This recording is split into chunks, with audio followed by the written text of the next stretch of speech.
Assalamualaikum warahmatullahi wabarakatuh.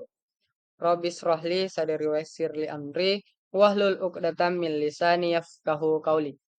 Puji syukur kita haturkan kehadirat Allah Subhanahu wa taala sehingga pada kesempatan hari ini kita masih bisa bersama-sama dalam proses belajar mengajar. Salawat serta salam tak lupa pula kita kirimkan kepada junjungan Nabiullah Muhammad sallallahu alaihi wasallam. Beliau sebagai suri toladan kita, uswatun hasanah wa rahmatan lil alamin. Anak-anakku sekalian, pada kesempatan hari ini marilah kita masuk ke materi pendidikan agama Islam yang berkaitan tentang hijrah Nabi Muhammad sallallahu alaihi wasallam ke kota Madinah. Anak-anakku sekalian, sebelum kita masuk ke pembelajaran tentang sejarah hijrah Rasulullah Shallallahu Alaihi Wasallam ke kota Madinah, terlebih dahulu Bapak akan membacakan tentang tujuan pembelajaran kita hari ini. Yang pertama adalah menjelaskan sebab-sebab Nabi Muhammad Shallallahu Alaihi Wasallam hijrah ke Madinah. Yang kedua, menceritakan kisah peristiwa hijrah Nabi Muhammad Shallallahu Alaihi Wasallam ke Madinah. Dan yang ketiga adalah meneladani perjuangan Nabi dan para sahabatnya. Nah, sebelum masuk ke penjelasan tentang bagaimana hijrah Rasulullah Shallallahu Alaihi Wasallam ke kota Madinah, terlebih dahulu marilah kita mempelajari tentang apa itu hijrah. Menurut bahasa, hijrah artinya memutuskan atau meninggalkan. Sedangkan menurut istilah, hijrah berarti berpindah tempat. Dalam hal ini, Rasulullah Shallallahu Alaihi Wasallam akan melakukan hijrah atau berpindahan tempat dari kota Mekah menuju kota Madinah. Rasulullah Shallallahu Alaihi Wasallam melakukan hijrah pada tahun 622 Masehi. Tujuan Rasulullah Shallallahu Alaihi Wasallam hijrah ialah untuk membawa ajaran agama Islam ke kota Madinah. Nah, anak-anakku sekalian, selanjutnya tentang alasan hijrah Rasulullah Shallallahu Alaihi Wasallam ke kota Madinah. Sebab-sebab hijrahnya Rasulullah ke kota Madinah, yang pertama ialah penduduk kota Mekah, terkhusus kaum kafir Quraisy, sangat menentang dakwah dari Rasulullah Shallallahu Alaihi Wasallam. Jadi ajaran agama Islam yang dibawakan oleh Rasulullah Shallallahu Alaihi Wasallam ditentang ataupun ditolak oleh kaum kafir Quraisy. Yang kedua, Nabi Muhammad Shallallahu Alaihi Wasallam mendapat undangan dari penduduk Madinah. Jadi berbeda dengan kaum kafir Quraisy yang menentang dakwah Nabi, kaum Ansor atau penduduk Madinah dengan antusias menyambut ajaran agama Islam yang dibawakan oleh Rasulullah Shallallahu Alaihi Wasallam. Nah, dua sebab ini yang menjadikan Rasulullah Shallallahu Alaihi Wasallam hijrah ke kota Madinah. Nah, anak-anakku sekalian, Bapak akan menjelaskan tentang bagaimana perjalanan dari Rasulullah Shallallahu Alaihi Wasallam ke kota Madinah. Diawali dengan Rasulullah Shallallahu Alaihi Wasallam meninggalkan kediamannya.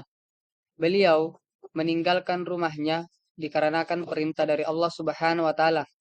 Perintah tersebut mengisyaratkan bahwa Rasulullah Shallallahu Alaihi Wasallam harus meninggalkan rumahnya pada malam hari itu, dikarenakan kaum kafir Quraisy berencana ingin menggagalkan dakwanya dan berencana ingin membunuh Nabi Muhammad Shallallahu Alaihi Wasallam.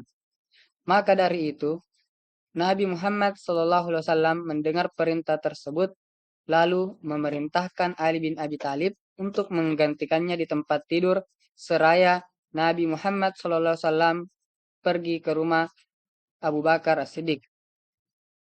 Selanjutnya, di rumah Abu Bakar As-Siddiq, beliau beserta Abu Bakar As-Siddiq berangkat di diam-diam di malam hari, meninggalkan kota Mekah menuju kota Madinah. Perjalanan Nabi Muhammad Shallallahu Alaihi Wasallam ke kota Madinah melalui selatan kota Mekah.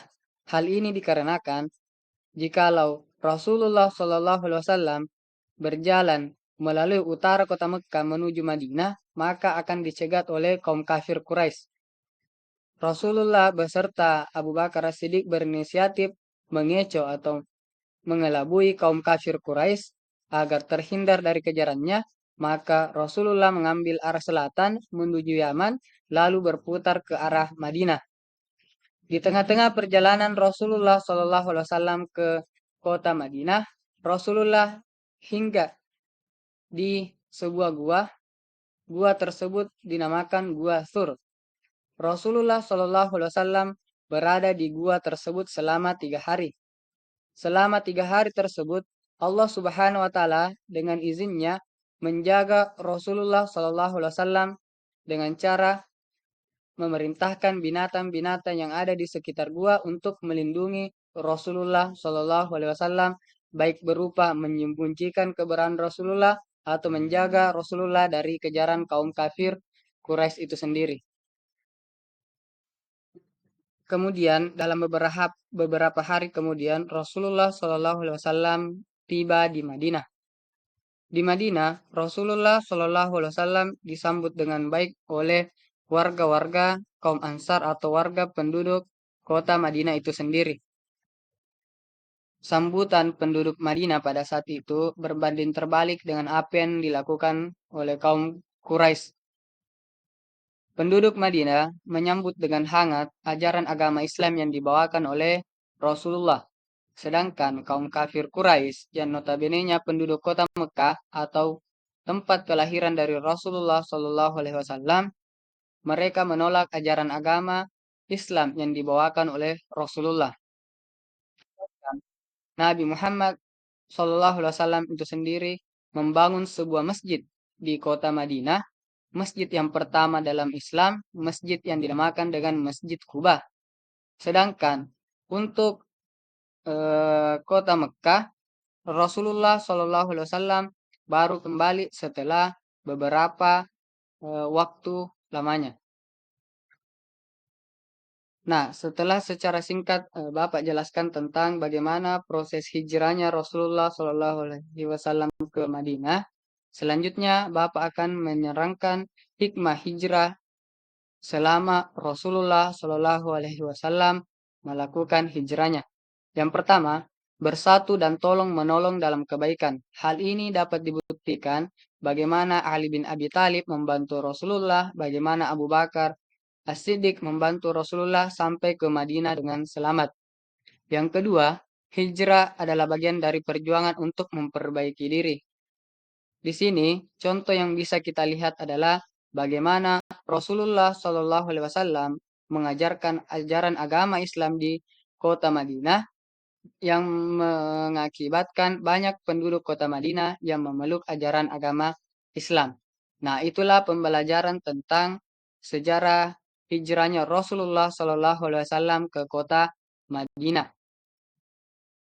Nah, anak-anakku sekalian, itulah tadi materi tentang sejarah perjalanan Rasulullah Shallallahu Alaihi Wasallam ke kota Madinah. Semoga dengan pembelajaran ini kita dapat mencontoh apa yang dilakukan oleh Rasulullah, yakni pantang menyerah dalam menyebarkan ajaran agama Islam dan bagaimana sahabatnya selalu berada di sampingnya ketika Rasulullah Shallallahu Alaihi Wasallam dalam kesulitan. Maka dari itu anak-anakku sekalian, marilah kita memperbanyak atau memperdalam ilmu-ilmu agama kita agar kita dapat mencontoh dan memetik ilmu-ilmu yang lainnya di kemudian hari. Sekian untuk pembelajaran hari ini. Subhanakallahumma bihamdik asyhadu an la ilaha illa anta astaghfiruka wa atubu ilaik. Assalamualaikum warahmatullahi wabarakatuh.